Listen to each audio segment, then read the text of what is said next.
Hello, and welcome to the Rest, Repair, Recover podcast. I'm Susie Bolt. This is a space for anyone who's navigating chronic illness. We are here to share real stories, helpful insights, and honest conversations about what it really takes to help yourself heal a tiny bit every day. So whether you're in bed listening, you're on a gentle walk, or you're just needing some company as you go about your day, I'm so glad that you're here. I am utterly delighted today to have three amazing doctors who are going to be answering some pretty tough and challenging questions that I know many people in the group have sort of offered up for discussion. And I've got Dr. Boon Lim, Dr. Deepak Ravindran, and Dr. Melanie Danni. And what I'd like to do is just ask the three of you to very briefly introduce yourselves. Maybe there are some people who haven't yet watched any of the interviews and they've come to this one first. So Mel, why don't we come to you first? Just tell us a tiny bit about who you are, where you work, what you do. Thanks so much, Susie. Lovely to see you. So I am obviously I've met you before and we've done some of the webinars. I'm a doctor in Northwest London. So I specialise in general adult medicine and older people, but I work in a syncope clinic with Boon, looking at people who've come in with fainting or autonomic problems. And so I've sort of come into this space having seen a lot of people coming with syncope and autonomic problems following COVID. Great. Yeah, perfect. Thank you very much. Deepak, let's hear from you. Good morning, all of you, and I hope you watched our previous sort of interview when I was talking to Susie as well. Again, my name is Dr. Deepak Ravindran, and I'm a consultant, and I'm leading the Berkshire Long COVID service in Reading. So I work at the Royal Berkshire Hospital, and I'm a full-time NHS consultant with a specialism in pain medicine as my background. And we've been seeing long COVID patients now since November end 2020 when we set up the clinic. So that's been my experience of looking after long COVID patients. Thanks, Deepak. Wonderful. Welcome. And Boon, let's hear from you. Hi. Thanks. Good morning, Susie. My name is Boon Lim. I am a cardiology consultant and I'm based at Hammersmith Hospital, which is a hospital in Northwest London. And it's affiliated to Imperial College London, and I run the Imperial Syncope Diagnostic Unit. And for my sins, I did a PhD in the role of the autonomic nervous system in human heart rhythm arrhythmias or heart rhythm abnormalities. And that kind of gave me a grounding into heart rate and heart rate variability and the autonomic nervous system in general. And therefore, from then on, I took over the Imperial Syncope unit, and we run tilt table testing to the tune of about 800 tilts a year, which I report. And there began the experience with understanding the complex physiology involved in tilting or orthostasis or changing postures. And so with the explosion of COVID and long COVID in particular, we've seen a lot more patients come to access our service for tilt table testing. And we published the initial description of autonomic dysfunction in long COVID on the 1st of January 2021, which is a freely available article. And from then on, had a few more patients come to visit our clinic or have been referred in. And so this is the experience which we would like to share. Fantastic. Thanks, Boon. Well, it's an utter delight to have the three of you together because I think this is a very complementary set of brains in the room today. So let's crack on. Obviously, people are out there still trying to come to some kind of understanding about what's happening for them. And this question of why and how and what can we do is this sort of this ongoing search that many people with long COVID are putting themselves on, and it can be quite a stressful journey. And I think many people are looking for the answer, this one silver bullet, perhaps even if it's ever going to exist, which, chances are it's not. And I think, what I would love us to do today is just to explore all the things that people can do to help themselves. And to, if we can talk about what we want to kind of leave people with is a sense of hope, because I think that's probably one of the most important pieces that people need right now. But let's just come to, to the kind of nitty gritty right now. You've been seeing, all of you, people with COVID and long COVID for, 2 years. And what I'm really interested in is, are the symptoms presenting differently? Has it changed shape? How is it showing up clinically at the moment? Are the same conditions arising again and again, or are different things emerging? I think that's something that is interesting us with the different variants as well. I haven't assigned a name to this one. So who would like to go first? Deepak, why don't we come to you? Because the long COVID clinic kind of puts you in a good space for that one. Oh, well, thank you so much. Now we're almost 15, 20, coming close to 2 years now. I'm still getting referrals from patients who are starting to have their symptoms back in March, April 2020. So we are still getting referrals from that long. And the most recent set of referrals are coming from around September of last year. So those have been how the referrals have come through there. And still, most of the patients who come to our clinic are those from the community. So those who have been non-hospitalized and who have been struggling with symptoms beyond 3 to 6 months after having had the initial acute infection. Now, the Omicron variant is still unknown. I've not yet received any referrals from the last November, December time as yet, but the patients are predominantly coming with fatigue, shortness of breath, and then pain in multiple aches and joints. I wouldn't say it's pain. They call it as aches and joints in different parts of the body there. And then there is the inevitable other measures like loss of taste or smell, which is present in some people there, the change in smell. But by and large, I'd probably say these are the main things: fatigue and shortness of breath, and that inability to really get that brain fog, that cognitive changes that they're not able to remember and recollect what they did. And the sadness is that because these patients are all between the ages of 30 to 60, who have been functional and fully active and productive, living really full, happy lives, just not able to get back to where they wanted to be, that is almost bringing a level of mental health disturbance as well, new onset anxiety and depression. Oh, I absolutely. mean, to add to that commentary, which is very similar to our experience, we don't have a specific long COVID clinic, but we do offer tilt table testing to other services, including our respiratory-led long COVID clinic at Imperial College, based at St. Mary's. And I have been asked to give a few talks on autonomic dysfunction to this group of physicians and physiotherapists. But the point about how things are changing, and the point I want to pick up on, is that I see relatively few patients who have just come out of COVID, and typically the time frame, as you say, is 6 to 9 months by the time they hit me, and I suspect it's 3 to 6 months by the time they hit the long COVID clinic, i.e. you. And I would just say that there is a lot that goes on in 3 to 6 months with somebody's not physical state, but mental state, because that is a hell of a long time for somebody who's fully functional, have a career, a family, and many things they're aspiring to in life, at the prime of life, so to speak, to be set back and to have that uncertainty. And so I think this particular series of talks or webinars that you organize, Susie, are very, very important, because signposting patients even before they hit your clinic where they get very good advice, albeit 6 or 9 months too late, is a phenomenal way to reach out and help the NHS resources, because that's what we need. We need good quality information that's sensible and that's holistic and that gives people hope. And so that would be my only comment, which is great job, Susie. And we got to think about how we can use forums like this to push out to more people to access before they hit us, because by the time they hit us 9 months later, there's something wired into the mindset, into the brain, and into the body, which is then very much more difficult to unpick. I need to ask on Zoom now, where's the thumbs up button?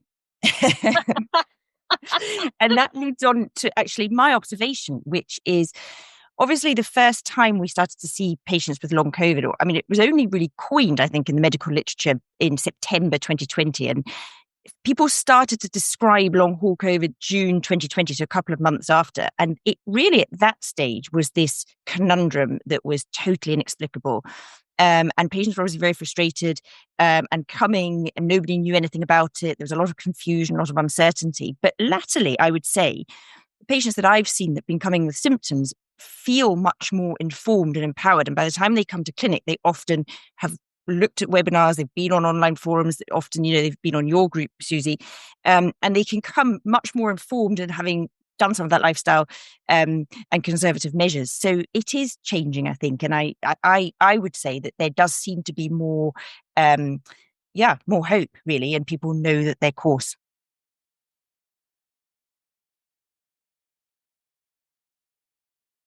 You may have dropped me out of internet there a moment. You're coming across clear. At least your video was. Okay. So that's fine. I'm back in the room. Hi. Okay. I think I heard most of what you said, Mel. I think people really are educating themselves. I have never seen a drive like this before, because I suppose there's never needed to have been one, of people absolutely desperate to get access to information, to share information, and in many ways, they're so ahead of the game. Anything around the world that's coming out as a new piece of research, or, there's suddenly, 50,000 people have jumped on it and they're starting to disseminate it around other groups. And in some ways that's helpful. And in some ways it's not, because, it opens people up to, someone over there in that country is doing this. And how do we get access to that? That might be the thing that's going to help me. And there's a price tag attached to it. So what do we do now? When's it going to come into the UK? When are the NHS going to make it available? And so all of these things, these constant kind of, pull and push of the desire to get help, and the right kind of help. And I think a lot of people are left feeling really, as Deepak says, very frustrated and sort of, confused about, well, what is happening with me? And this is an important point that needs to be tackled head on, Susie, and maybe a point at which we should say that that COVID, due to the multifaceted mechanisms that can cause COVID, I'd like people to think of the analogy of the blind man and the elephant. So there's a very good parable of the 6 blind men of Hindustan who all go to see an elephant, and the guy who touches the side of the elephant thinks the elephant is a wall, and the guy who touches the tusk thinks it's a spear, and so on and so forth. And so, when you go and see an ologist, i.e. a cardiologist like me, and let's suppose the cardiologist, because what he has, looking at the diagnostic tools he has, would be an echo, an ECG, an MRI scan, a Holter, he would be able to very clearly characterize whether you have a myocarditis, for example, on an MRI scan, or whether you have any arrhythmias to explain your palpitations. But would he really know anything about your irritable bowel or your joint aches? So then he might say, okay, go and see a rheumatologist, because that's who you need to see. And the rheumatologist may not really get so much of the palpitations and breathlessness and so on and so forth. It goes around this merry-go-round of ologists, right? None of whom see the elephant in the room. And with the advent of the kind of webinars that you're doing, I think more and more patients come in with a holistic view, perhaps. Some of them are still very focused on the elephant's tusk, i.e. they need plasma apheresis in Europe or Germany, because that is the one thing that's going to focus the treatment to make them all better. But everyone needs to see, both us, i.e. us lot, who are very close-minded in our silos by and large, because it's a necessary evil of advancing medicine and subspecialisms. I can't train to be anything more than a cardiologist. And even within cardiology, I'm not very good at, for example, opening up arteries or angioplasty. I'm a decent electrophysiologist and autonomic specialist, but I wouldn't know how to open up an artery, let alone anything about joints, inflammation. So we need a bigger picture, and this bigger picture, unfortunately, can never truly be fully satisfied with the group of physicians who are super specialists in the way that they deliver reductionist-based healthcare. And so we need to elevate. And the way to elevate is education, I think, which is what we're doing now. But I'd just like to make the point that you can't be harsh on the people, on the person sitting in front of you when you're asking for A, B, C, and D, and they say, I just don't know. Because truly, they really don't know.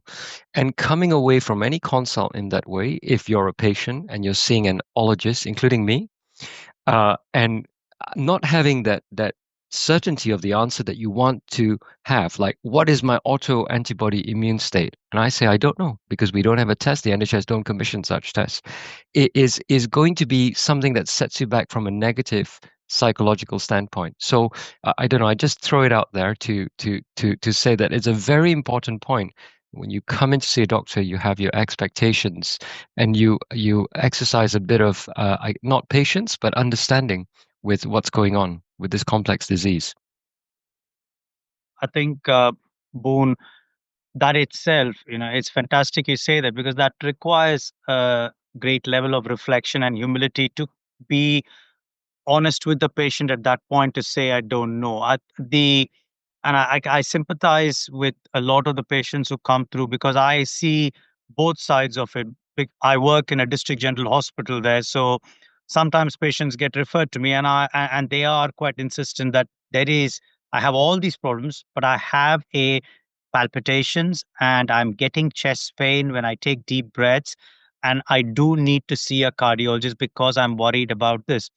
And I think there is a role that needs to be played by that, because it's how I think we set the standards and expectations. So there is a lot, I suppose, that the GPs or the first port of call that patients can have a role in also helping patients understand that, helping that each of the specialisms are there for a reason. They have a role to fulfill. These silos, even if they are silos, have a role to play. They are important because they give such depth and expertise. For example, the studies that are coming out now are really good, because 10 years ago, if it were not for COVID, a lot of the patients that I would be seeing who would have these POTS-like symptoms or cardiology, palpitation symptoms, respiratory issues, fatigue, chronic fatigue itself, would not have an answer. And to me, I feel delighted that at least there are these experts who are doing these individual works to coming out with research that's hopeful, that's looking at the right direction. However, there must be somebody to sort of hold them. And I think you're absolutely right in how we use education to bring up our patients to also understand what they should be asking their specialists and GPs, and also our GPs and physios, the first port of call, these people, that what should they be putting in place as expectations? If they are going to say, oh, go to that person, they will sort you out. And sometimes in pain management, I get that, oh yeah, the pain clinic will sort everything out. I get that burden of pressure, and that often leads to sometimes conversations that can get a bit challenging, because the patient has put so much hope and investment in traveling that far, for example, to come and see somebody in central London from the outer end of Berkshire. That dashing of hope itself can result in anger and frustration. So I think there is a lot that the system needs to do in supporting our patients. And I think, Susie, as Boon has already said, elevating the whole level of the education part, at least that piece of knowing and being aware of everyone's limitations, is really an important aspect here. And Absolutely. Go on. a final thing that I would say is that I completely agree with all of this, but we mustn't ever underestimate the power of the patient voice. And I know we've talked about this before. And actually, it's only by virtue of the fact that so many patients came to the clinic saying, I'm having palpitations, I'm feeling dizzy, I'm having joint pains or whatever, that doctors and researchers stood up and noticed and said, okay, what is this? And this is why we need to research it. And, it's the power of the patient voice that the NIHR in the UK have put £25 million or £20 million into long COVID research. And in America, the NIH have pledged $1 billion. Exactly. And that is the patient, it's patients that can inform policy and put pressure on government. So in many ways, yes, have understanding on your team, but on your doctors and the people that you'll see, and understand the enormous uncertainty that we're all faced with, but carry on patients doing what you're doing, because it's that moves us forward and actually gets the specialists talking together and learning from each other. And, the very fact that we are now meeting Deepak and, different long COVID clinics meet and different specialists meet is how we can all equip ourselves. And I wonder whether the future of long COVID, we call it long COVID, and it's a very crude term for what is probably a whole spectrum of different things. And we know that COVID itself is a very complex infection. We've seen so many different aspects of it. And it's likely that when we do get answers, which are coming and will hopefully be coming, there may well be different spectrums and a whole range of different conditions and diseases.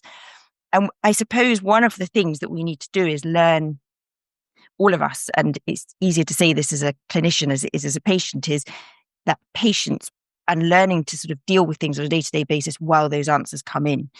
And that's why your program is so helpful, because it's focusing on what the things that we can control.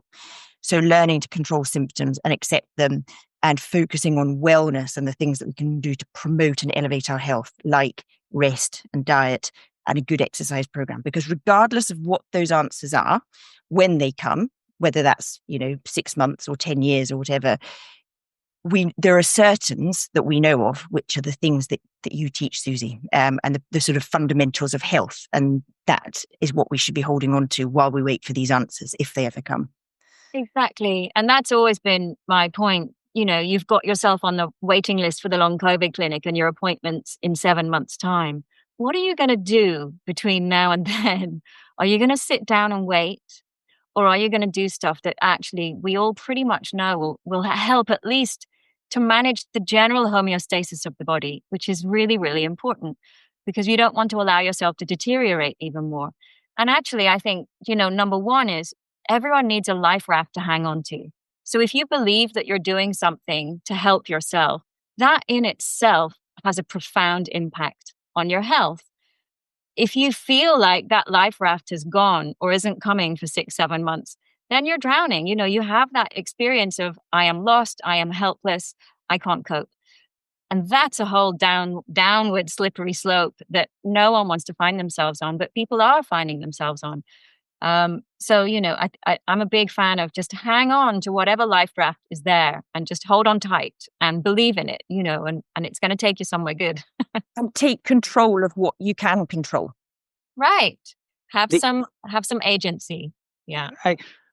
The awareness, Susie, actually, I found it quite surprising. And when patients come to the long COVID clinic there, they waited exactly as Mel has pointed out, and you're saying, 4 to 5 months waiting time, sometimes longer than that.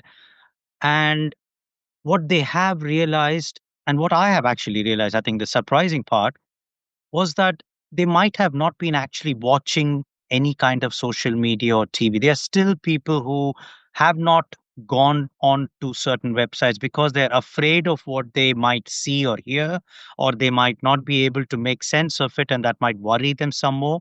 So there are people who I'd ask them, so have you seen any of the support groups, or have you gone on social? And they'll say, no, I don't believe in that. I just wanted to hear it from someone there. And I think that is that necessary gap. We need to find a way or how to work with patients to actually give them this life raft, as you said, while they are waiting for it. Because you're absolutely right. If they're waiting and their agency is not there because they're worried about why they are like this, then they decondition. All those thoughts that Boon talked about how their physical, emotional, and spiritual health changes is all going to be set on a slippery slope. So I think we need to make more awareness and find ways to get message out that there is support groups like yourself available that can still function as effective life rafts before they come and see or go to a long COVID service. And I guess this is helpful, Susie. You've got Mel, Deepak, and myself, and I guess people can look up our credentials, because one of the challenges are which support group would you listen to? There are many out there, and there are many, I guess, with a as you alluded to, Susie, a kind of click at the end to say, for more help, please click on this link, which sends you to a website that opens up a diagnostics package or something else. So I I do private practice, but in this webinar, I don't talk about it because this is not the purpose of this webinar. The purpose of this webinar is giving a level of education and information for patients to be able to understand and take the first steps in their healing. And I think it's very important that the nidus of control the locus sits within yourself, and hanging on to that life craft, knowing that you can already do something now, is what the people who are waiting, or even not waiting, even having seen the person on the first long COVID clinic, should continue to develop that skill to be able to see the action that can be taken from within.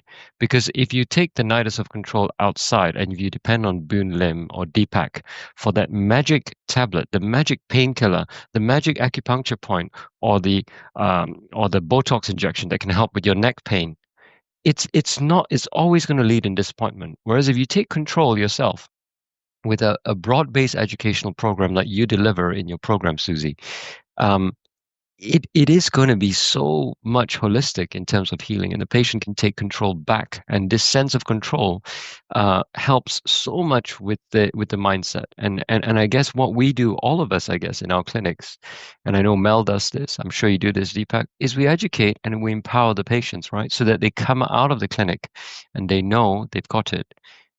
So, these are very important, non-trivial points that should be brought out there and the patient should understand.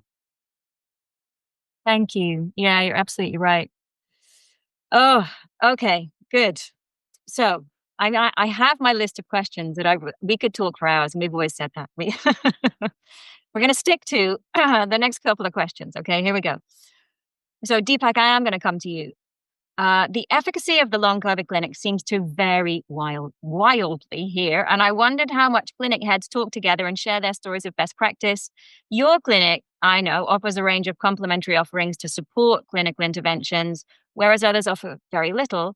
Are there guidelines for long COVID clinics now? Is the variation down to funding and resource due to the different regions? Just give us a kind of heads up on how that works.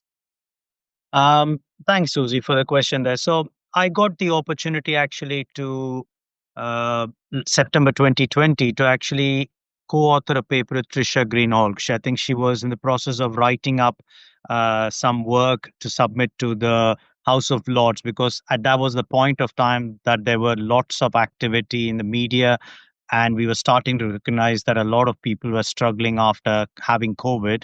And so we had written up an article, and I contributed to actually saying we should be having a step care model, because I was seeing I had a really bad attack of COVID at the end of March 2020, and it lasted 15 days.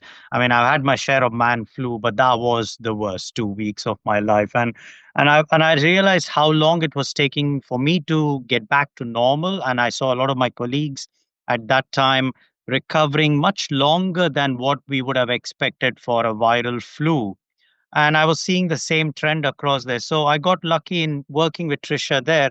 And we put forward this idea that long COVID clinics should have this sort of a community, an intermediate, and a secondary care, or at least whichever, a sort of specialist model there. And there should be, and I'd sort of said it should have the same elements as what we have for pain management, because there is a multitude of system impact in conditions like fibromyalgia, chronic fatigue. So that was a sort of an adaptation from that kind of model into at least saying this is as holistic as it gets, because people with long COVID seem to be having multiple symptoms impacted. While you can choose to investigate one system and go down the rabbit hole, we need to keep in mind the remaining symptoms as well, because each one is connected to the other. So that was the initial initiative there. And we know what happened with the NHS then coming out, because apparently this is how I understand that the House of Lords met at the end of September. They had 3-4 pieces of evidence, including our paper. And that was what triggered that initial decision and ask of the NHS to set up a clinic, and NICE to then formulate guidelines. So if you look at the guidelines and you look at what the NICE has said, they have asked for a holistic, integrated service there. The reality then often hits, because when that first tranche of 10 million money came down through different NHS organizations down to where it must be created, a service must be done, it was almost approaching the second lockdown. The cases were again starting to climb up.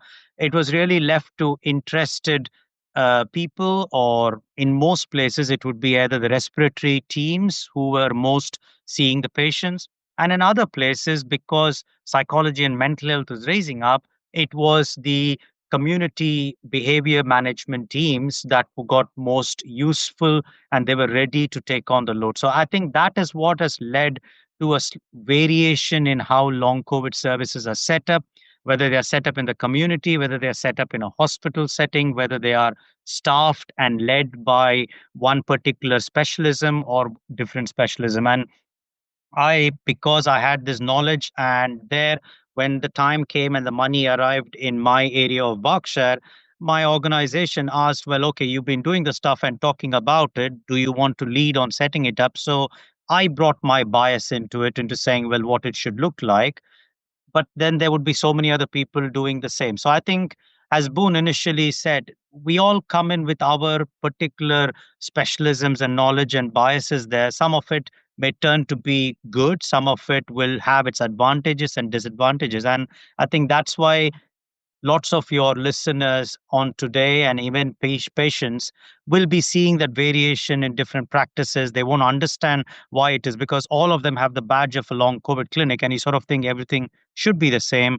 The reality is, when in December, when it came, it was different sets of people who had the time and the knowledge and the readiness to actually take that money and do something with it. And that's that led to the variation in practice.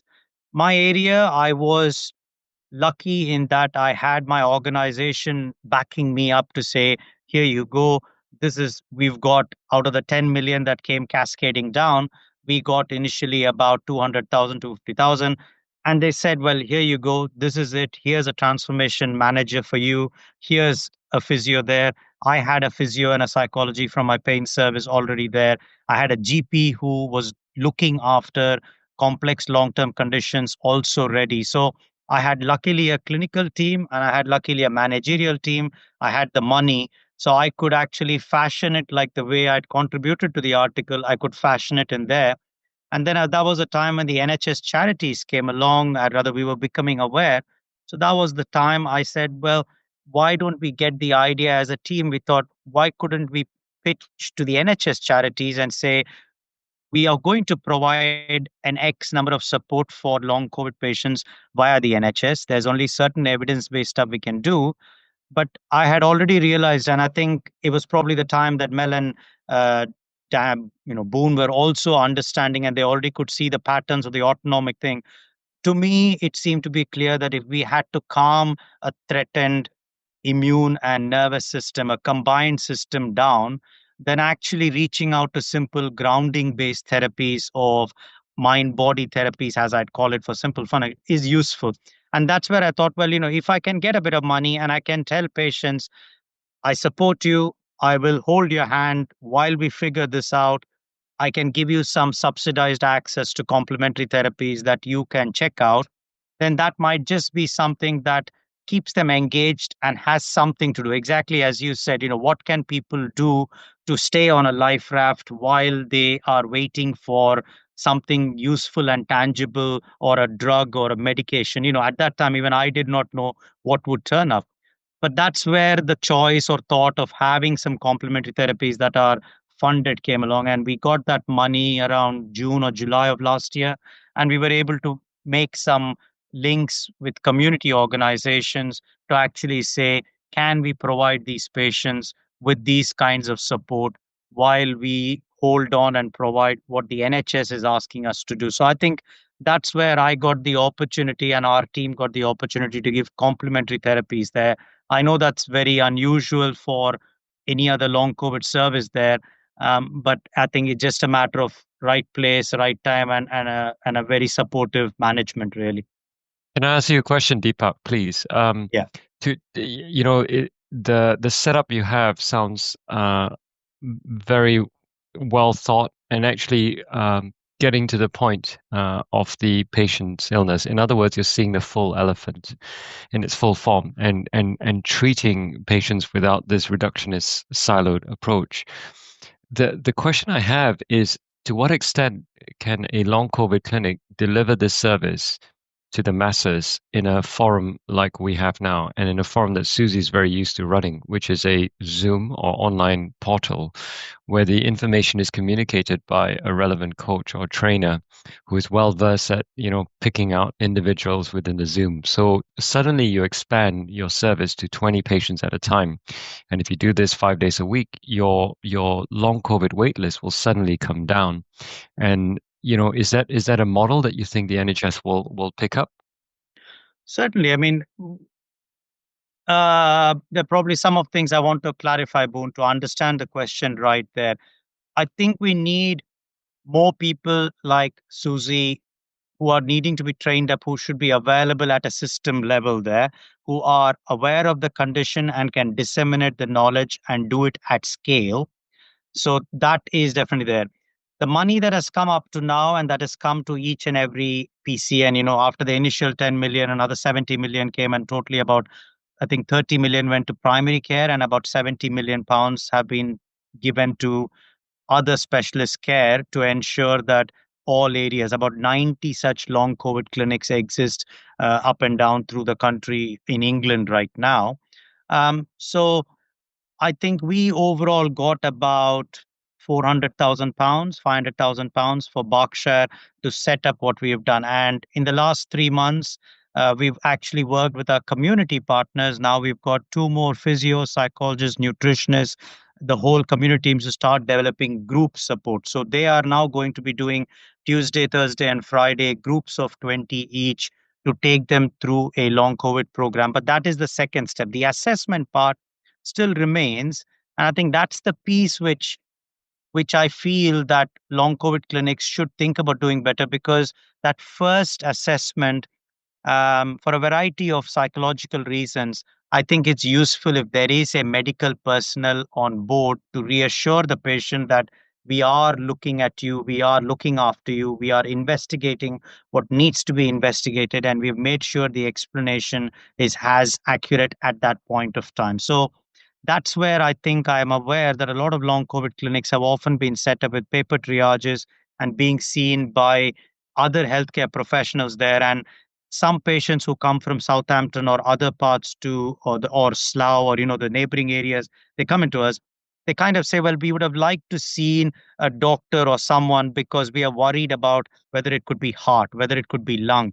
Nobody's done something for us and nobody's explained to us about it.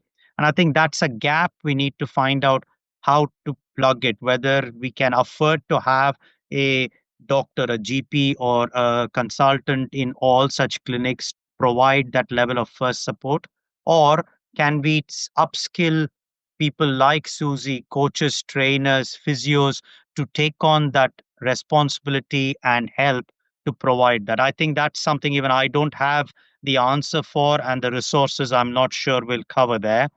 I can tell you what we are doing in our service out here. So part of that arrangement of that, we got 50,000 pounds from NHS charities. We've now finally got about 15 or 20,000 pounds, and we're working with a community organization. And what we want to do is we've identified that there are going to be ethnic minorities, people from ethnically diverse areas, people from deprived areas who may not be aware of the service, who may not be aware of what help is out there, who may not be aware or able to be digitally literate to access services like this. So we are going to work with them to actually say, can we coach the community leaders? What is an American term of called culturally congruent coaching. So to get that kind of understanding of long COVID and support resources at a community level in multiple languages, so that we fan out and provide a constant amount of information that is high, as accurate as possible, as empathetic as possible, and take it out into Berkshire so that we can scale up and bring up community and primary care to be where we are, so that patients don't have to wait in the swamp of uncertainty and too much knowledge without knowing appropriate knowledge. So that's the attempt we are doing in our area, and we got the people in place now to put it into action, and it's going to be a lot of talking and awareness raising over the next 6 months. Thanks, Deepak. What I do know is that, a lot of people that work within the NHS, a lot of doctors, a lot of specialists, they watch these videos. So what I'm hoping is that people are listening and going, that's a really interesting idea. Maybe we should have a bit of a chat about that. This is the way that we spread thoughts, right? And it's very easy to do these days. So thank you for sharing that, because I think if we can spread that kind of thought quite widely, that would be really good. Okay, I'm going to move on. Boon, we're going to come to you on dysautonomia and POTS. So they're two of the more common diagnoses that people end up with long COVID. Do you think enough is known just generally about both of these conditions yet across the board at kind of grassroots GP level? And if not, what can we advise patients to do to help support getting a diagnosis of this kind and to not be fobbed off with anxiety and offered CBT? Let's hear some thoughts on that one. So the answer is I don't think enough is known about the dysautonomia and POTS aspect in long COVID. The specific answer to the question is very challenging because it implies that there are two things that can be controlled. One is the interaction from the doctor's side, i.e. what the doctors know, doctor's knowledge base about these conditions. And secondly, which is thankfully under your patient's control, is what they expect from the consultation. So I think you can modify one of those things, i.e. if you're listening to this and you're a patient and you're about to approach somebody in a long COVID clinic who may not be an autonomic specialist, your expectations need to be set. And so when you attend a clinic, recognize that this condition, dysautonomia and POTS, may not be at the fingertips of the person that you're seeing, and actually exercise some degree of compassion and forgiveness, I guess, which is which I also have to remind myself, because when patients come to see me and they talk about something that I'm not familiar with, like say antibody screening or irritable bowel, sometimes I also see this frustration and interaction because they really wanted to come to my clinic to talk about their bowel or their reflux, which is not my silo or not my specialty skill set. So you're asking the converse question when patients are coming to say gastroenterologist or rheumatologist talking about POTS. They may not get the cardiac bit. And so to come away from any clinic and not be frustrated is the first thing that I would advise your patients to exercise, which is we are all human, like all four of us in this room, and we have kind of our own skills, which are all different, and we have our own interaction skills. My dad used to say to me, "You got 5 fingers, none of them are the same length, so I can't compare you to your brothers." And you can't compare this great Dr. Deepak to the guy that you're going to see. So how he's looking behind him. So how are you going to set that expectations? Well, you exercise that forgiveness right at the start. And here's a top tip: when you go and see the doctor, say, "Good morning, doc. How have you been? How's the day treated you?" That immediately sets a phenomenal tone when you come into that consulting space, right? And actually it uplifts your tone as well and creates a very, very much more friendly environment. Not I want this antibody test and I want a pill. So I think I'm skirting the issue slightly. You're saying, I mean, the question is, what can we advise patients to do to help support getting a diagnosis of this kind? And I guess the doctor on the other side is part of the question. And if they don't believe or they don't know about it, you may not get a diagnosis of this kind. And so what you can do is equip yourself with the education that we're experiencing now. For example, you're listening to this webinar.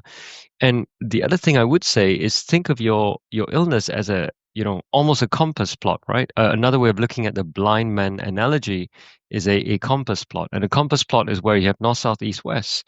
And the doctor you're seeing may be looking at the palpitation, say up north. But down south, where your gut is, they may not know. And down to the west, where your neurological brain fog system is not quite right, and down to the east is where shortness of breath is, and the northwest is where you got some mast cell issues, waking up with palpitations, with flushing. And so if you draw this compass plot on yourself and you try and ask yourself, look, the doctor I'm seeing, he is a ologist of some description. Let's say he's a neurologist, and you're going to focus your symptoms on the brain fog and stuff, right? And not necessarily the palpitations. Likewise, when you see a cardiologist, or your compass plot should, I mean, the symptoms that they would be able to deal with on your plot be more to do with palpitations. And so this compass plot necessarily chart or map to the different specialities that you're seeing. And it's very rare to get a generalist who understands this whole compass plot. And one of the research ideas that I'll push by Deepak, because you're in a position to make a difference, is to try and get a mechanistically guided assessment and treatment. So your phenotypic characterization of patients possibly on the shape of the plot. So if somebody looks like a 5-pointed star, then you know it's a global dysautonomic pattern. If somebody looks like a very sharp pointing towards mast cell, then it's mainly mast cell. And the treatment needs to be mast cell directed. And that could be a helpful way of looking at things. At this present moment, we don't have such a strategy for characterization, but perhaps Susie, in your interviews in the group of patients that you have, it's one way to advance the knowledge, because I think a bit of history taking, clinical examination findings can often point us into the direction that we need to go to. Know yourself.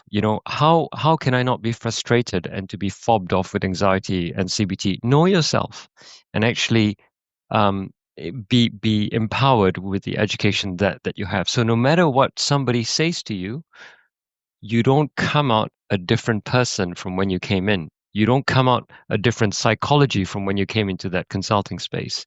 And I guess even now, even with my approach, I would say there are 5 to 8% of patients who continue to come to my clinic, have a very long conversation with me, and still come out leaving unsatisfied. And I see it. I see it in their body language. I see it in the way we interact. And I would like to say sorry to all of those patients, but it's a two-way process.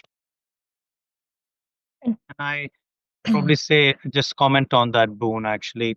The idea you suggest is really much needed. And probably what I can say is that the Leeds, so for example, the Leeds Community Rehab Service with Manoj Sivan, when they set up this uh, crude diagnostic or overall plot when patients got referred to their long COVID service or their post-COVID service back in August of 2020, they created this tool called a Yorkshire Rehab Screen. So C19YRS for the listeners there.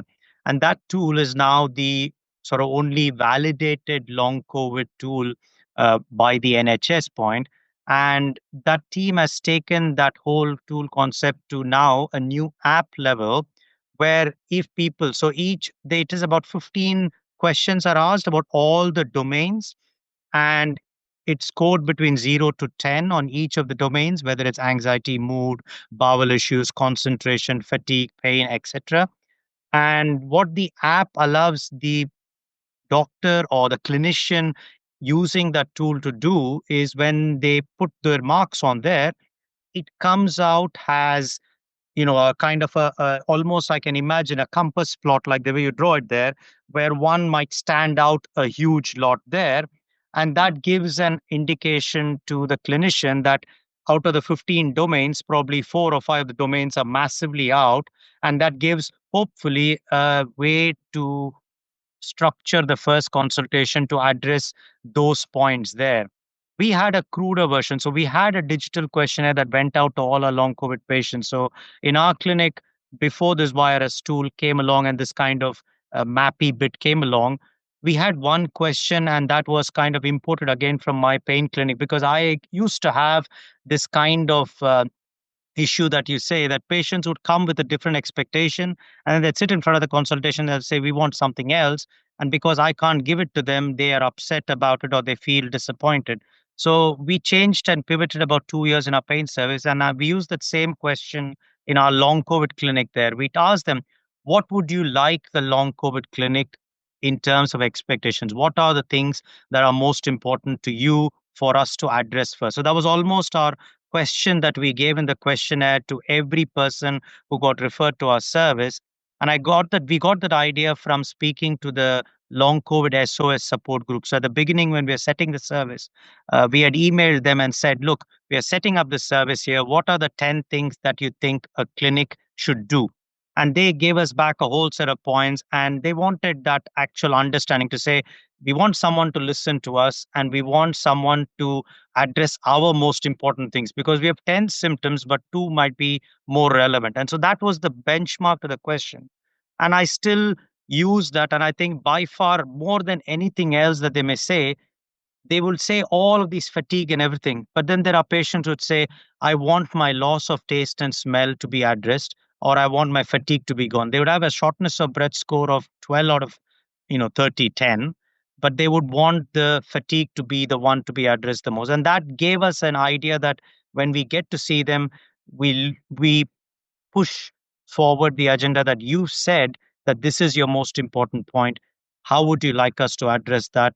What do you want us to do about it? And how can we support you in that? So I think you're absolutely right. If we can actually make that kind of a compass map available and accessible to all patients, almost I'm getting the idea now, Susie, is if we can't do it while we do it in a structured, researched, NHS friendly manner, there's no reason why we can't get something simplistic coming out as a tool for your group, or something that's scalable and available, so that's something that the patient can take to their long COVID clinics and say, this is what I'd like my best help with.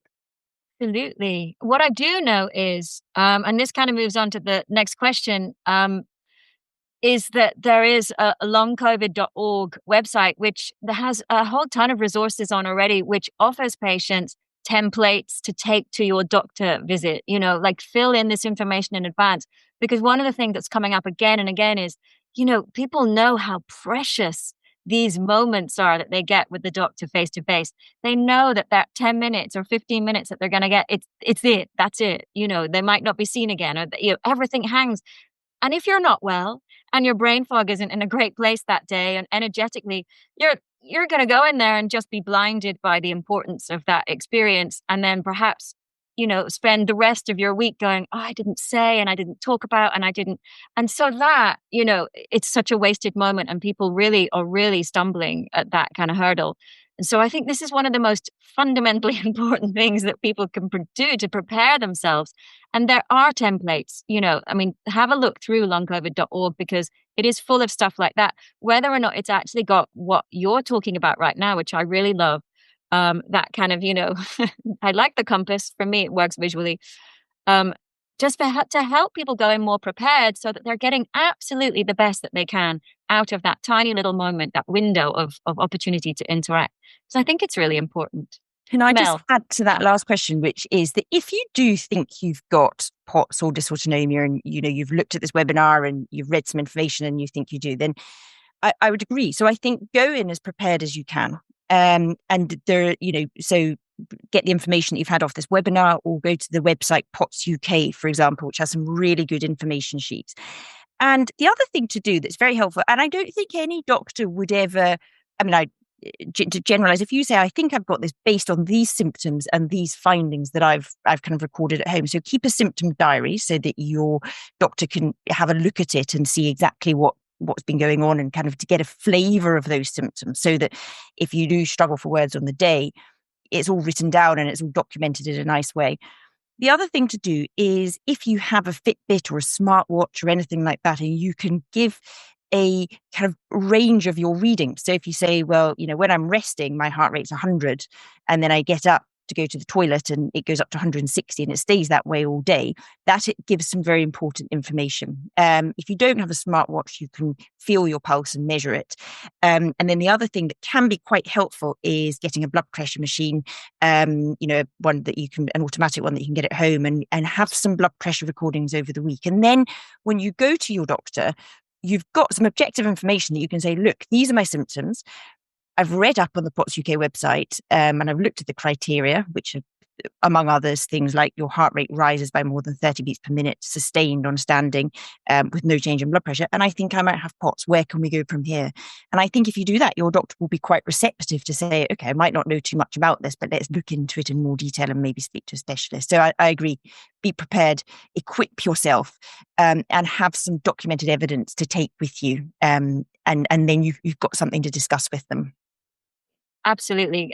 If a doctor, one would like to think, if a doctor looked at those stats that you were just describing, they'd say, something's not right here.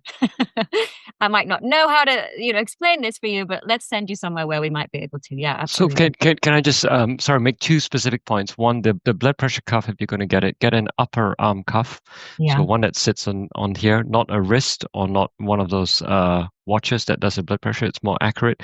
Number two, is crucially important to diarize your findings so that you make the most of your 15-minute conversation. Yeah. And number three, the website is potsuk.org. They're a phenomenal organization who have recently revamped the website, and a lot of the material there are written in a beautiful to understand way.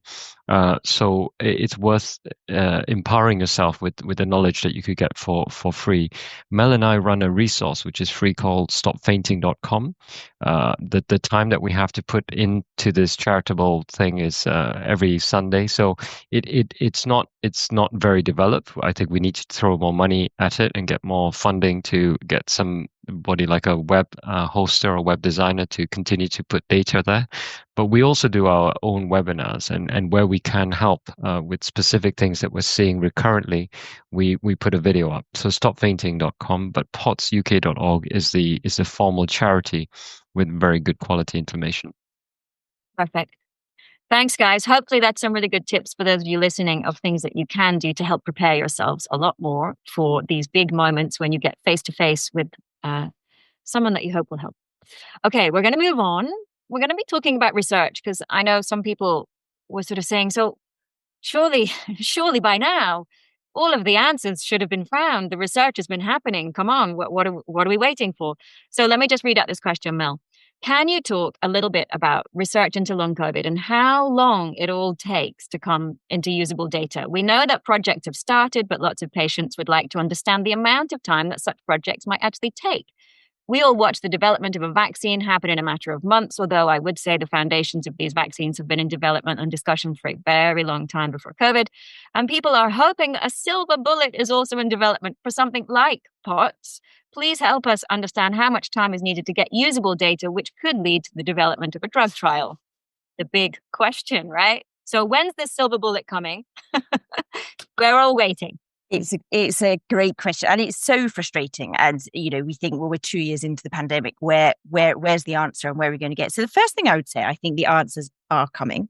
Already, every 3 days we hear something in the news or something on the paper about long COVID. And up until now, I mean, bearing in mind that the first time I think long COVID was mentioned in the literature was September 2020. So it's a very, very early disease, and probably in our life, in all of our lifetimes, this is the first time this has ever happened. A new condition that has affected every single person on the planet has come up.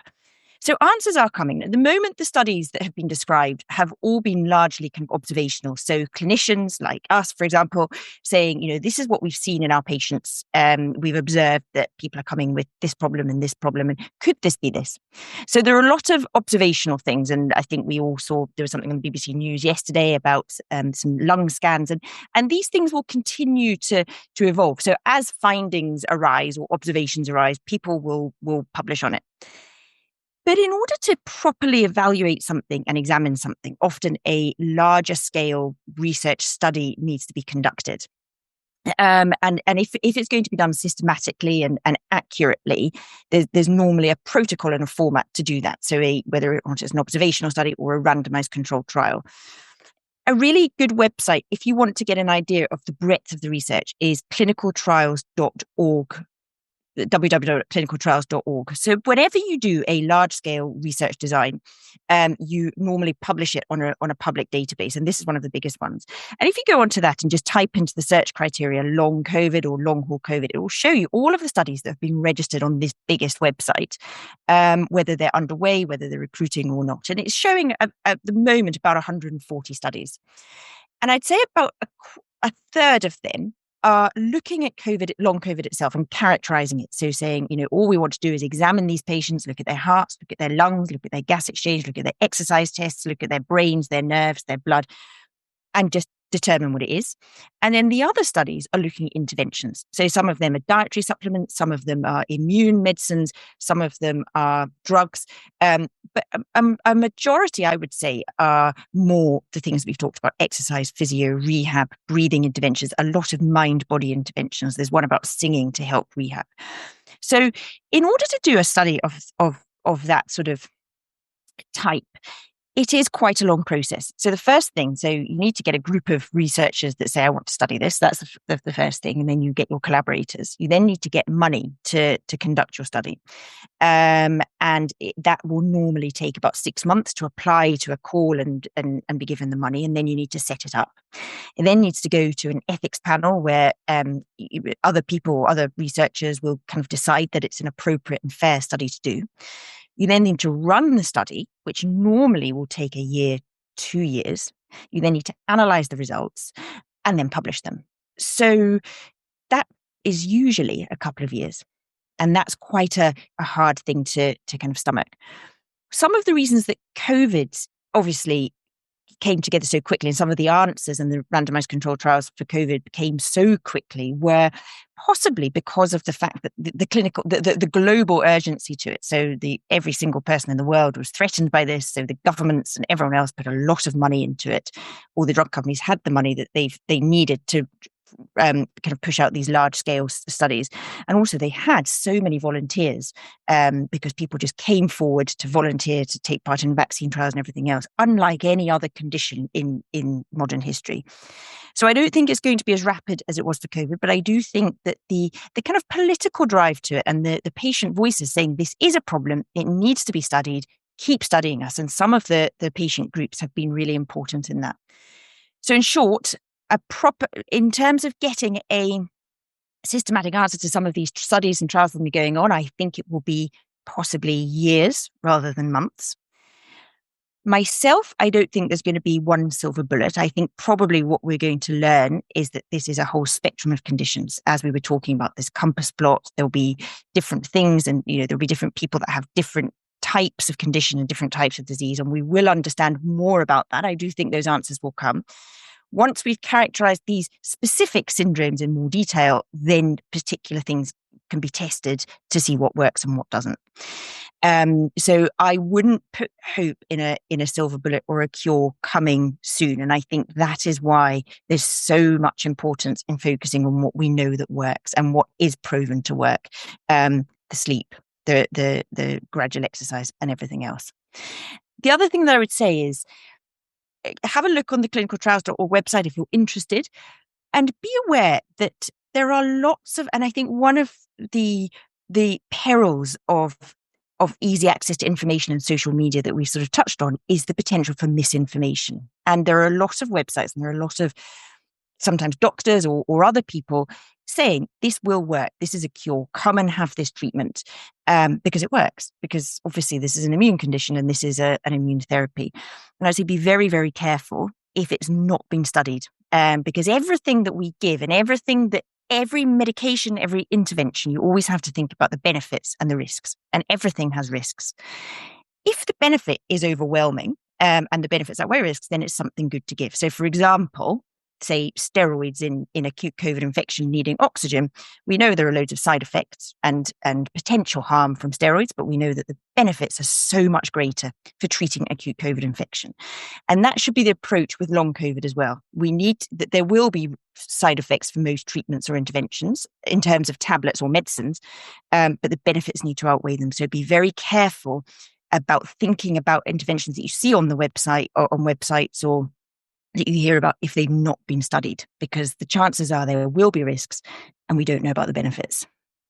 Can I just add to that, Mel? Well, two things. The website actually is clinicaltrials.gov, G-O-V. So that's it's fine. But the point you made about evidence-based trials and understanding the mechanisms. So coming back to the compass plot, I just like to make a point that actually. there are disadvantages to an evidence-based approach, and I know that risks sounding provocative, especially in the crowd of doctors here, and I wonder what Deepak's take it will be on this as well. But there are huge risks with just hanging your hat on a perfectly conducted, randomized, double-blind control drug trial or an intervention, because it presupposes that your initial inclusion criteria and the mechanisms of disease is correct. And as you know, if the mechanism of disease is multifaceted, let's take a simple example. I want to trial antihistamines, right? And I want to see whether it works for mast cell. If you think that mast cell degranulation is the fundamental cause of all long COVID symptoms, okay? It may or may not be. It may be present in 70%, but it may be present in 25%. And in those patients, in those 25% of patients, if you had a way of selecting just those patients and you gave them all antihistamines, you'd have a remarkable outcome. The trial would be positive, right? Can you extrapolate that to the patients who don't have this mast cell, this degranulation disorder? And in fact, the bigger question is, how can you make sure that when you pick out your patients, you've only picked out those mast cell patients to start off with in a long COVID cohort?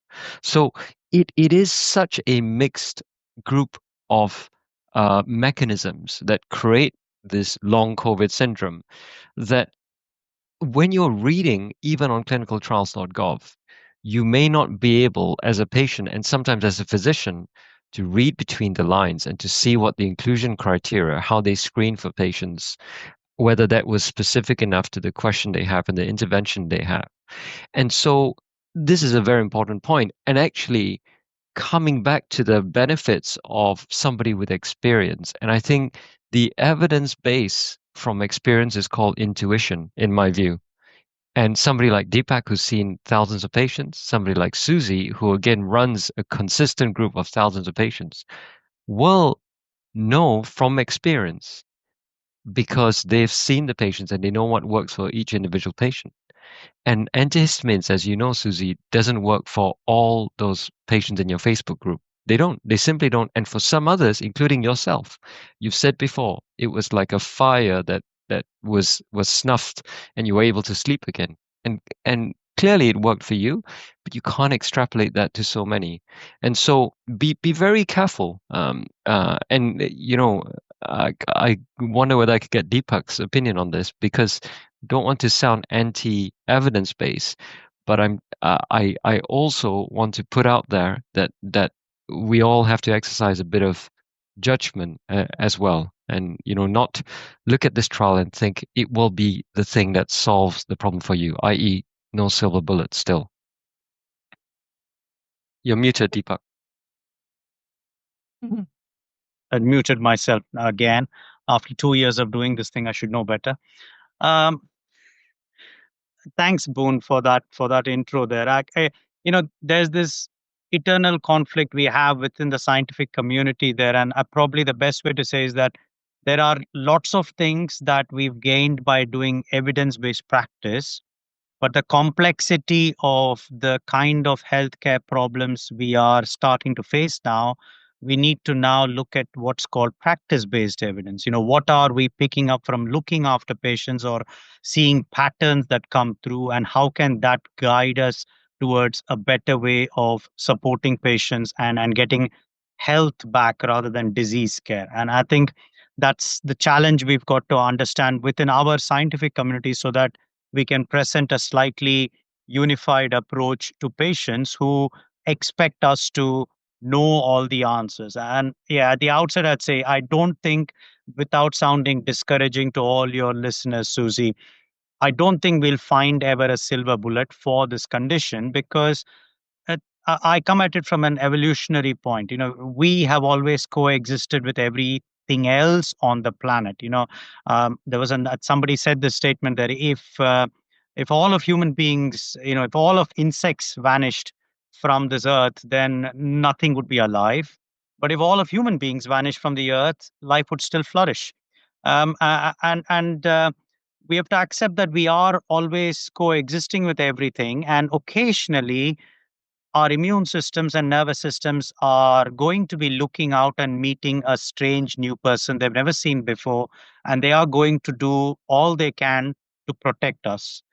And that's what the Wuhan or the COVID strain or whichever, wherever that particular experiment, you take all the conspiracy theories that are out there, but along comes a new virus, and this is not going to be the end of it. As we go into the Amazon rainforest or the global warming brings along the Siberian landscape, more such weird organisms will come, which the human immune system and nervous system would not have faced before, and will mount a challenge which will be at a system level. The whole of the body will mount that challenge. So it will be a wide whole body response that will come.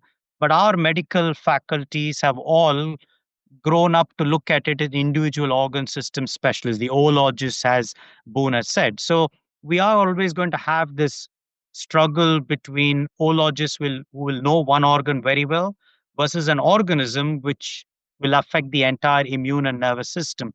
And so the basics will never change, that we need to find a way to calm that immune system and nervous system down once it has done its job of identifying this new organism and finding a way to coexist with it peacefully, because that organism also needs to survive and replicate and move on, which is why the Omicron variant and the next 4 or 5 variants that will come will probably be of milder variation, unless and until something changes on the side. But we will get these things coming through. So I think the force is on us to actually say, what can we do to calm the nervous and immune system down? How holistically should we be supporting our patients, while the particular specialists then find a more specific way to tackle one aspect of how the organism, whether it's a virus or a bacteria or a parasite, affects a particular organ. I think that need will be there, but we also need to find a way as a system to pay for, to finance, to resource, and support the entire system in calming down. I think the way I tend to look at how we should look after people is, where evidence based medicine is really good is when we know cause and effect. So that's like, if you imagine like a north south, a plot like way Boone has suggested, you have the bottom right, wherein you have evidence based medicine when there is cause and effect, excellently proven. Then you have the top right, which is slightly complicated, wherein you are not sure, like the watchmakers thing. It's slightly complicated, but to an expert, it would be fairly straightforward. And that might be the case of a surgical operation or something where you can depend on expertise and you can have good practice, not best practice, but good practice based on evidence. But a lot of healthcare, I think, is sitting on the left top, which is the complex. There are lots of connections, there are a lot of relations, and many of these we will not understand which system affects how, what are the organs, what are the problems, what are the social, the outside and the inside influences, the gut, the microbiome, everything. And in that kind of situation, we should only be probing and trying out and seeing where the challenge is, practice, change, and then move forward and move the direction towards bringing the whole system back into equilibrium rather than what we do now. And a lot of healthcare, I think, is in the complex domain, and we sometimes do the wrong for our patients by making it pretend as if everything has one cause and effect and silver bullet, and that's where we come a cropper. Well said, Deepak. Thank you. Goodness. Now, I almost feel sort of wrong for bringing in the words microclotting now, having just listened to everything that you've just said, but I promised that I would bring it up, right? This is what people need us to explore a little bit.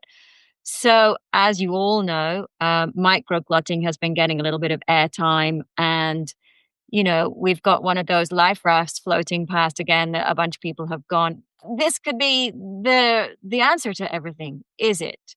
I would just love to hear any thoughts from any of you about what someone should do if that's where their brain is drawing them. Because I know that diagnostically in this country, it's very difficult to even get yourself tested. So, it's another one of those things. Do you sit and wait, thinking I'm going to have I've definitely got microclots in my blood. That's the cause of it. I'm going to wait for diagnostic to be available, which might be a really, really long time. Deepak, maybe I could come to you, and I know you've just spoken, but just. thoughts? I'm actually, a patient has emailed me 4 days ago. She's come back from South Africa and she's had something life changing apparently, and she wants to come and tell my team about it. And we are going to call her in the next couple of weeks and find out what it is. So I am expecting it might be something like this. I watched the videos with Dr. Asad Khan and his YouTube de- description of how the treatment is. I look forward to hearing what Boon and Melanie think about this as well. But my take would be slightly similar to what I just now said, Susie, is that yes, if we can find a way to make that resource cheap, economical, and safely available with a slightly better quality of evidence than what it is now, then yeah, that could be one aspect of managing it. Doesn't change all the other things that we need to put in place for our patients, and our patients maybe need to have already in place. Maybe they're already doing it, and that's why they are wanting to trial this new thing out. But I don't know enough about it. There are things that people are telling me. I'm reading about it. I've read Dr. Pretorius's research trial, so I'm aware of the technology.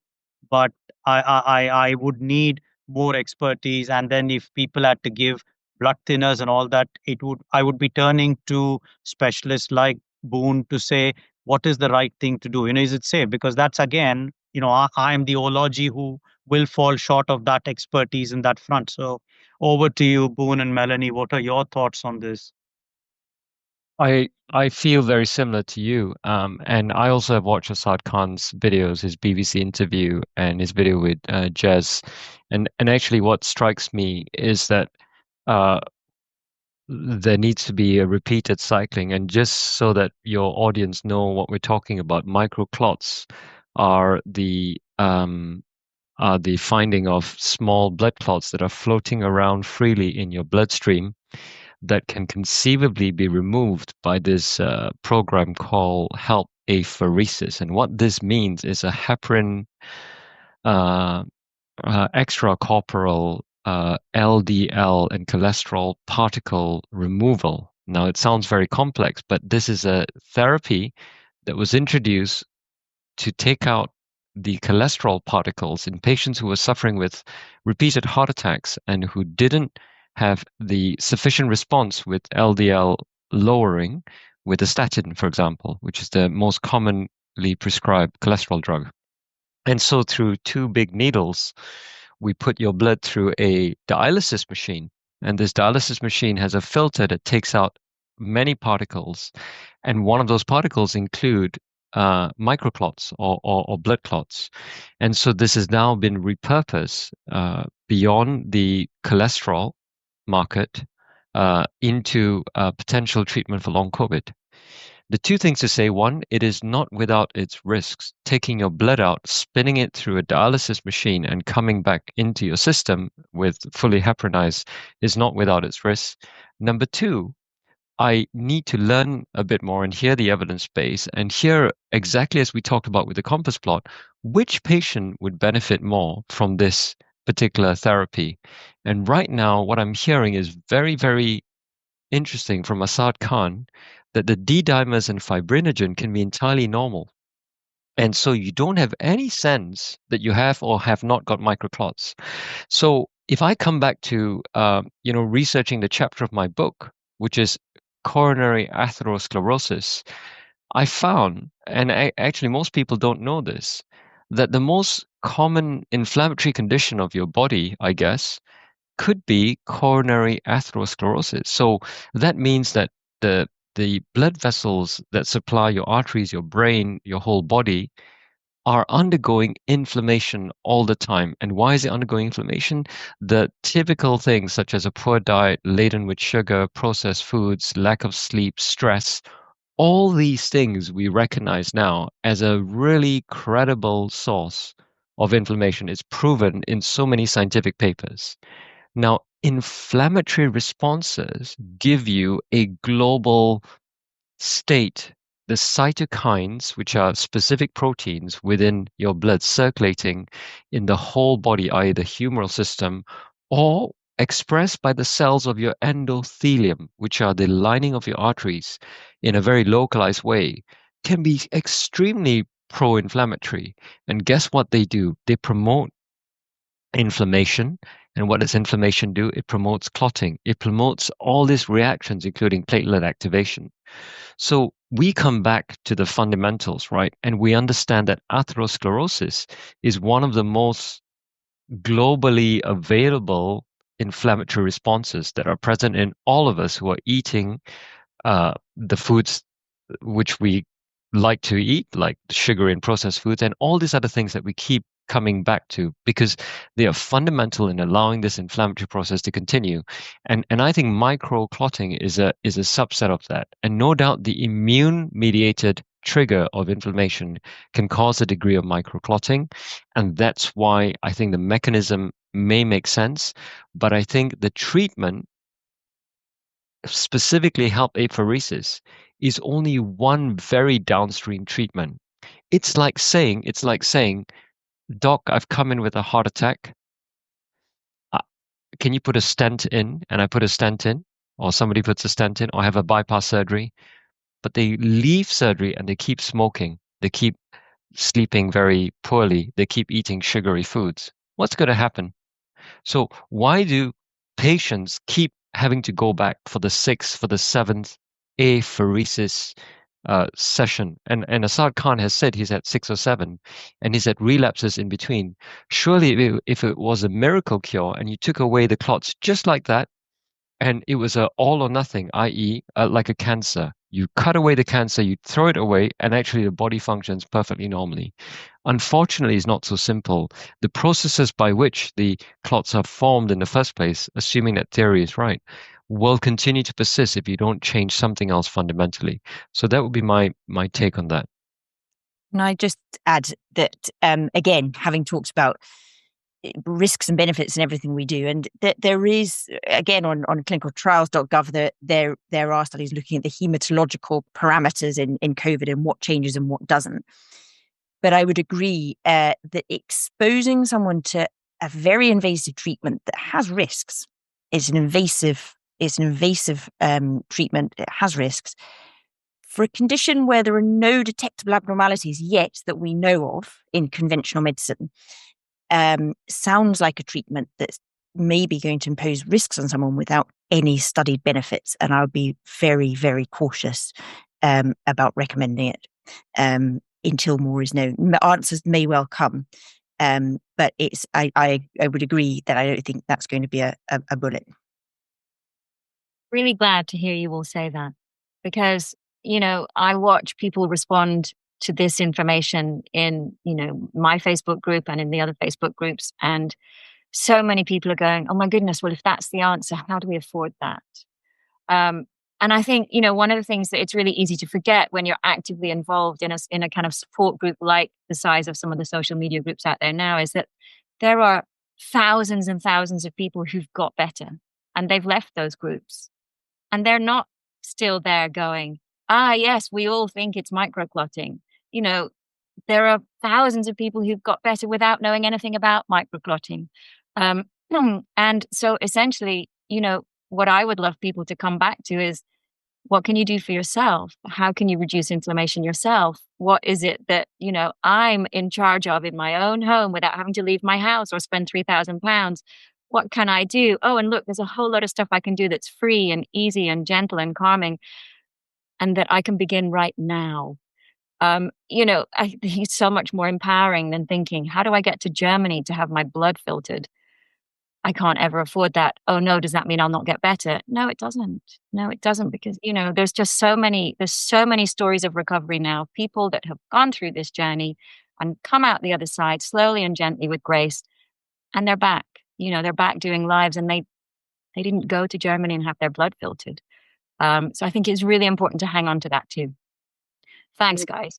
I think that's what we need to find out, Susie. Actually, lots of recovery stories, that lived experience of Right. people who have gone through the journey and come out the other end, and their narratives are important because we can, again, same thing as I said, probe and then respond. And when you're in the complex side there, understanding what each perspectives are and finding out how the recovered patients recovered, what did they do, and then look for patterns there that they did in a predictable fashion. And that would be probably the practice-based evidence that we'd need. And that's what I think long COVID clinics should do, is to engage back with their communities, because again, it's community and context dependent. Somebody's life in Yorkshire is very different from somebody's life down south here in bustling London with tubes and trams. But we need to take that narratives and actually say, what can then long COVID clinics do, and what can people like yourself do in terms of getting these narratives to come back and talk to other people? Because somehow I feel, and I learned this from pain management side, people will always listen and be willing to trust someone who is gone through that and come out the other side, than maybe someone like me who can probably just sit and talk about it, but not have the experience of going through life every day feeling like that. Yeah.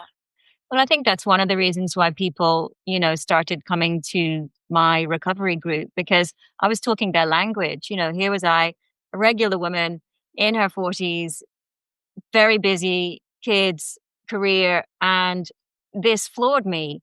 And I was using a language that they understood. But I was also demonstrating, and I've got better. And look, I'm now running a group, and now, I'm kind of back, and my life is the one that I want again. And I create a place of belief and safety for people, which I think is really, really phenomenally empowering for people's, the kind of the magic soup of brain chemical that goes on there and helps with the stuff that we want to have happen in people's bodies. So, yeah. And I think one of the hardest things about long COVID as well, isn't it, is the fact that it's long. It takes so long to get better. Hardest thing. Yeah. And it's not something that we in our life of instant gratification are used to. I've got an infection. I want a pill. I want to get back to my 10K running tomorrow. And I suppose, and you, Susie, are probably the person to advise on how do you be patient, and how do you stop that desire for, or do you kind of deal with the thing that the sense that I might be ill for 6 months or 12 months. And it's such a hard and awful reality to have to come to terms with. Hideous. It's the worst part of it. It's the worst part. Yeah. And we're not used to it in our lives, and probably in all the illnesses that we've faced collectively to date. This is a new thing. And I suppose all those techniques that, again, you teach and that we've talked about, learning how to manage with what you've got on a day-to-day basis is the key. And it's hard. It's a $1 million question.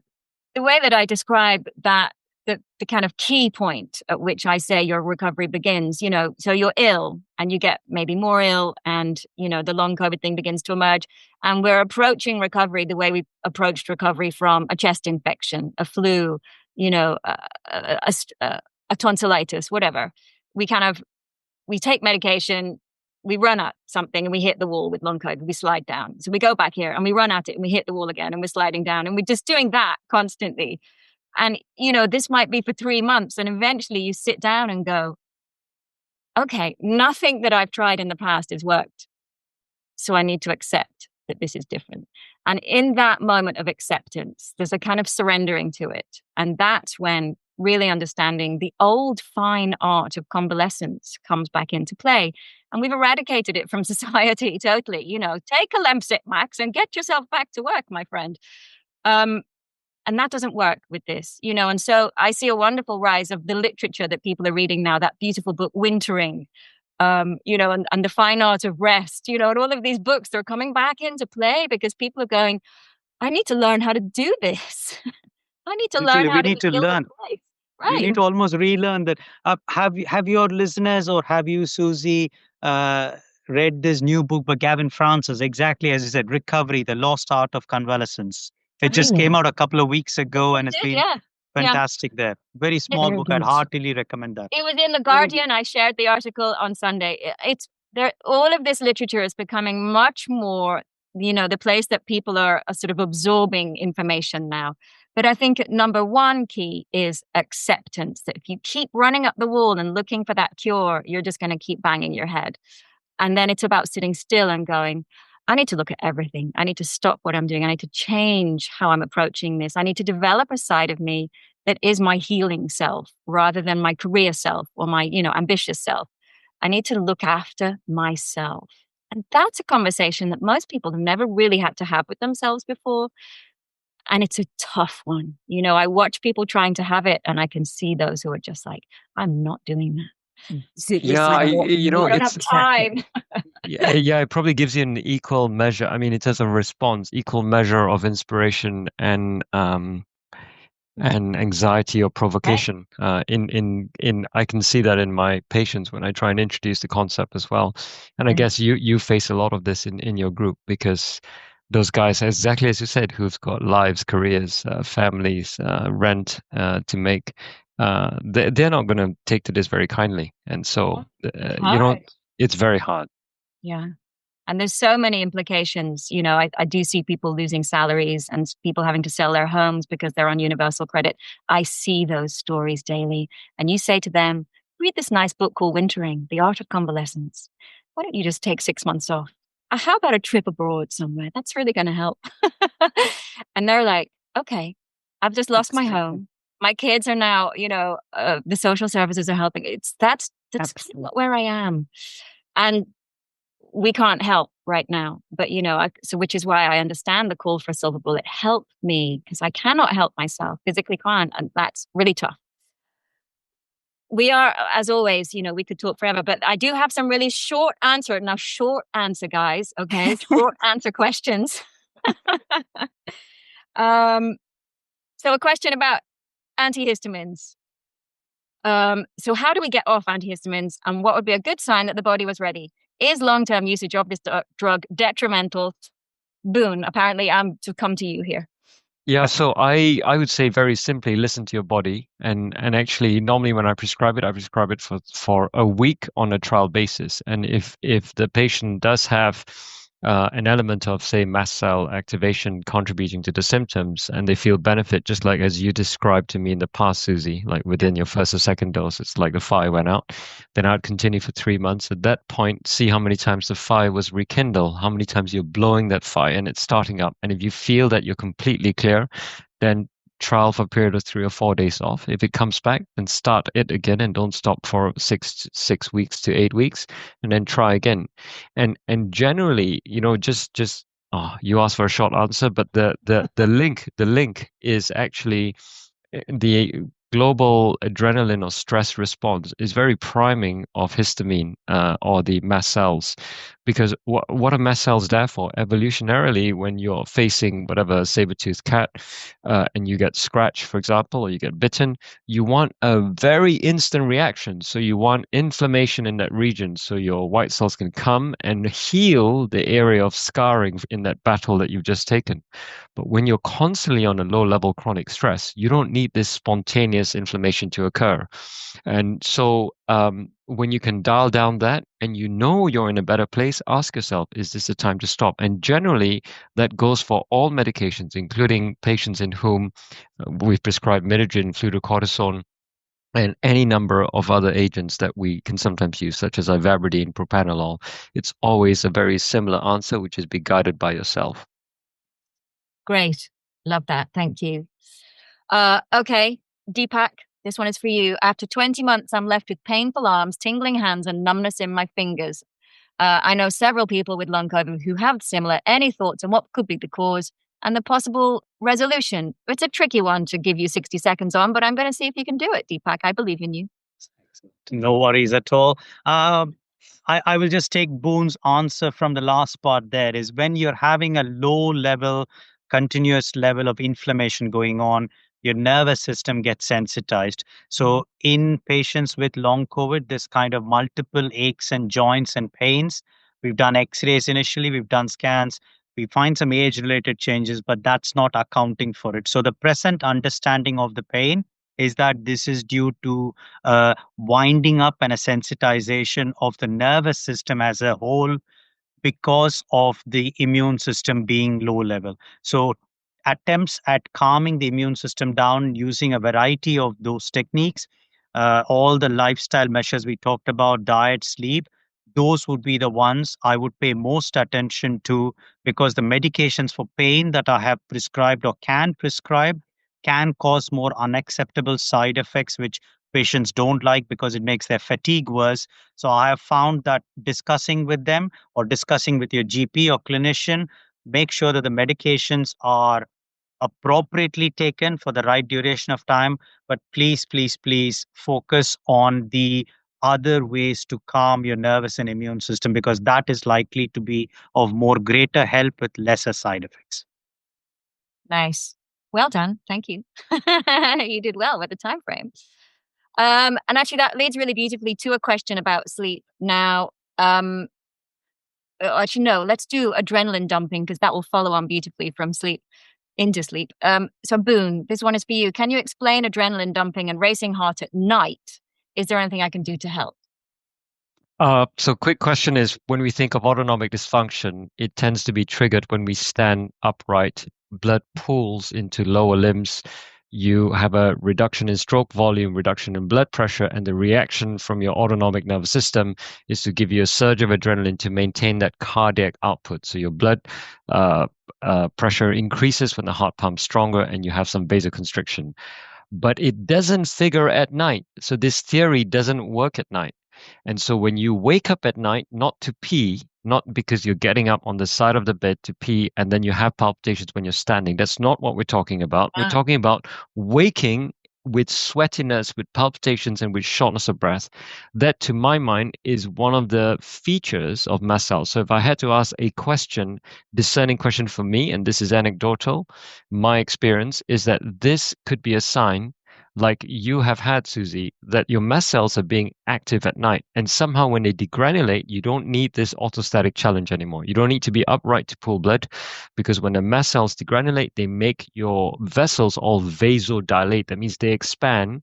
And when they expand, they take blood away from your heart and your brain, and then you trigger that reaction.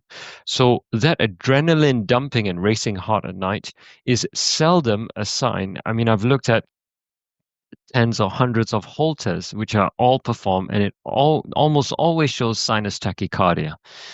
Sinus tachycardia is your normal heart rate racing, and that means that there's something else driving that, and that normally responds quite well to antihistamines. I think it also responds to a nighttime routine, which I do myself, which is 10 minutes of mindful breathing, typically with a body scan meditation. And maybe we don't spend enough time on this webinar talking about that, but that would be an important thing for everyone to do, whether you have COVID, long COVID or not. I think it's very empowering. And maybe you can speak to that if you want to. Yeah. Well, I think doing, I see a lot of people really, really struggling with this in the groups. And, the thing that I say is put your screens down from 7 p.m., right? Stop engaging in social media, listening and talking with other people who've got this illness, because all you're doing is triggering that fight-flight response. We're all in this, we're all ill, no one's getting better, panic. And whether or not you're conscious of it, just the fact that you're checking in constantly with the illness of others, your illness, the illness in the world, means that you're going to go to bed having a hyperstimulated, hypersensitized system that you're just basically not giving yourself time off from. So, I would always encourage, put all of that down from 7 p.m., read a book, listen to an audiobook, listen to a guided meditation, do some breath work, watch a comedy movie if you want to do something in the evening, have something lighthearted to engage in. Go to bed later, perhaps, than you might. So a lot of people are very, very tired and they're saying, well, I'm going to go to bed. I'm going to go to bed really early. But then they're waking up at 1 because that kind of, that thing starts to happen again. And part of me wonders if it's something to do with circadian rhythms, that kind of those natural adrenaline surges that we would have had anyway. So, just tinker with the routine a little bit, kind of mess with the pattern a bit. So, make sure you're really, really tired when you go to bed and see if that helps you to stay asleep a little bit longer. And then also just allow yourself to know that resting is good. Just because you haven't had that 8 hours sleep doesn't mean you're not resting and lying there and getting really stressed about it. And I know it's easy to do because I did it myself. Actually, that's not helping it. For me, it was okay when I started to reframe. I'm waking up at 4 o'clock in the morning every day, but it's okay. It's okay. I'm awake and I've had some sleep and that's fine. And actually, when I remembered who I was as a mother of two small children, I didn't get very much sleep then. And that was okay. I'm still here. So I kind of would always reframe it. And that made a really big difference. So I've gone over my own 60-second rule here massively, but I think it's a really big and important question because I know a lot of people really struggle with the sleep. Okay, I'm going to move on. Okay, Mel, this is a biggie. Can you briefly explain how long COVID affects the hormonal cycle and maybe just give us your kind of top sentence to that? Yeah, so it does. Has been reported changes in length, changes in volume, changes in kind of prolonging your bleeding time. Also reported with the vaccine. Usually goes back to normal after a couple of cycles. Yeah.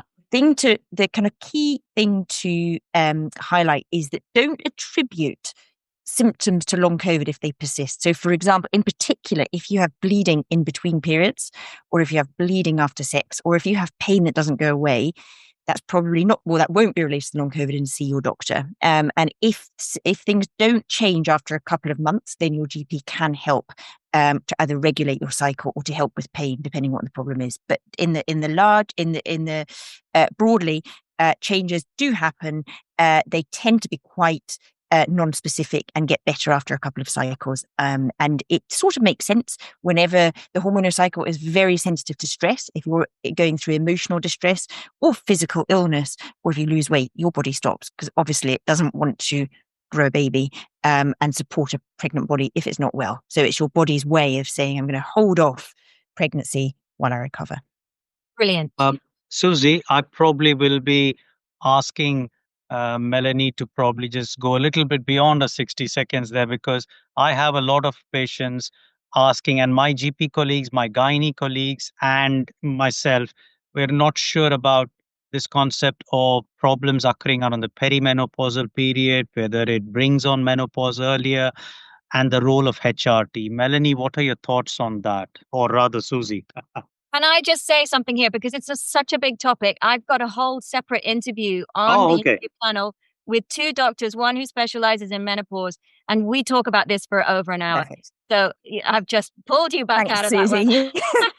that one. I'm not going to tackle that one right now because it's a biggie. And yes, there is a lot of discussion around that. And, Deepak, if you haven't seen the interview, definitely give it a watch. Okay. I will then. Thank you. Yeah, there we go. Boon, very quickly, how high is it sensible to let your HR go with POTS when moving about?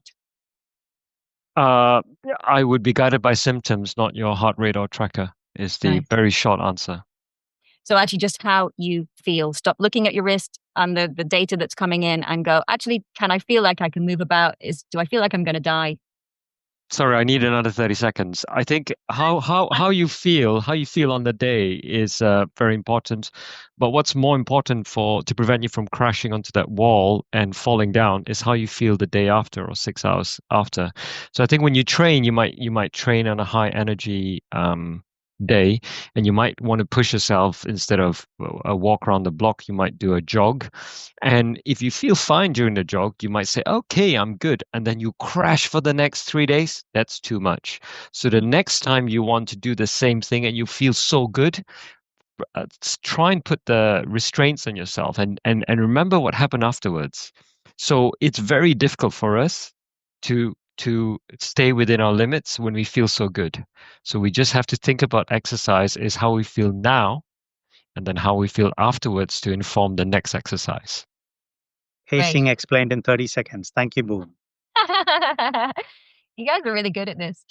Okay, let's see.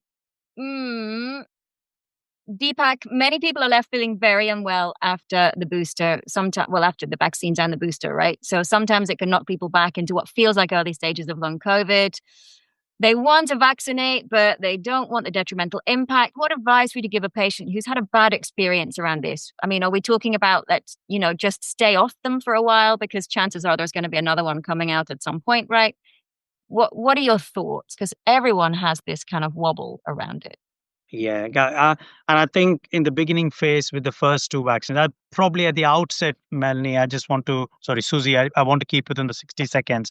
I think the first two doses do make a difference in the overall intensity in terms of severity of the condition.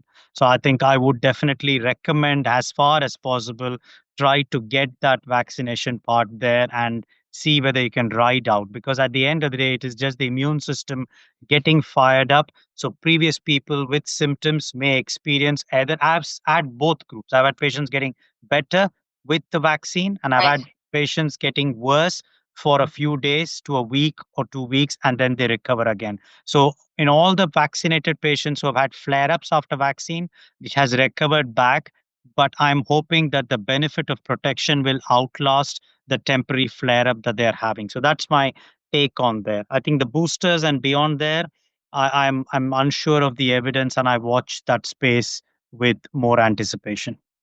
Okay, great. I'm definitely anecdotally seeing people who are being really kicked for, down for sort of Not 4 for a to long 6 time. weeks Okay. and Okay. and sort of going, I can't do that again. I just can't, because I just got to the kind of a point where I was beginning to get something back on. Okay, we have to put that one on pause because we do not know. So let's just go with question 17, which is, what are your top 3 tips for recovery, knowing what we know at this point in January 2022? And I'm going to come to each of you in turn. So just literally give me a top 3. What do you want people to focus on? Mel, and I'm going to come to you first. I'd say live for the moment. So take each day as it comes. Learn ways, and I think that's probably through you, Susie, of acceptance and learning to deal with a chronic set of symptoms. Yeah. And have hope. Have hope Yeah. that you will get better and the answers will come in some way or another. Stay informed, stay powerful, and keep your voice up, and take your symptoms and keep your diaries and be assertive with your doctor, and get the answers that you need, and keep engaging in educational webinars and empowering and equipping yourself. Yeah. Lovely. Thanks, Mel. Boon, let's come to you. Pacing, we talked about that. Yeah. Being kind to self and focusing the control of the illness back to your own self rather than from without. And I think finding purpose in life could be an important one. Having a reason to wake up, which really energizes and inspires. And I think we all know what that feels like when there's something like a project to fight for, a family, a job to fight for. We wake up with purpose. We don't lie in bed all day. And even in the most challenging situations, that purpose will drive us forwards to heal. Lovely. Thanks, Boon. Deepak. I think a lot has been already covered by both of them, but I would say to all your listeners there, you're dealing with a very threatened immune and nervous system. Think of every way that you would want to calm and soothe that system down. And whether that's rest, digest, and relax, find ways to achieve that. And that would be the focus. The second point is it's not a one person job. You need to look for support around you. Resilience is not something that comes from within you, it is how the measure of support. So if you can seek support from your family members, from your workers, from your colleagues, and be transparent and accepting that you need that support at this period of time to help you through this period, then I think that would be most important. Letting that ego or that pride go is very important. And that feeds into what you say, Susie, of acceptance in that way. You're not trying to give in to it, but you're trying to work alongside it because you want your immune system and your nervous system to be your friends and allies. That's what they are. That's what they're doing. They're doing their job. You just need to help them in their job. Wonderful. Thanks, all of you. That's amazing. Let's just do a little tiny book check. So one book that I know I'm a huge fan of is Cured by Dr. Jeff Rediger. This is a phenomenal book and actually talks about the science behind the kind of things that have just been shared there as the top 3 tips. So if you're looking for something to listen to on Audible or to actually hold in your hand and read, this book talks about the power of placebo, the power of connection, the power of joy, the power of belief, as well as a lot of other stuff, but researched and sort of proven to have this extraordinary impact on people's ability to recover from things.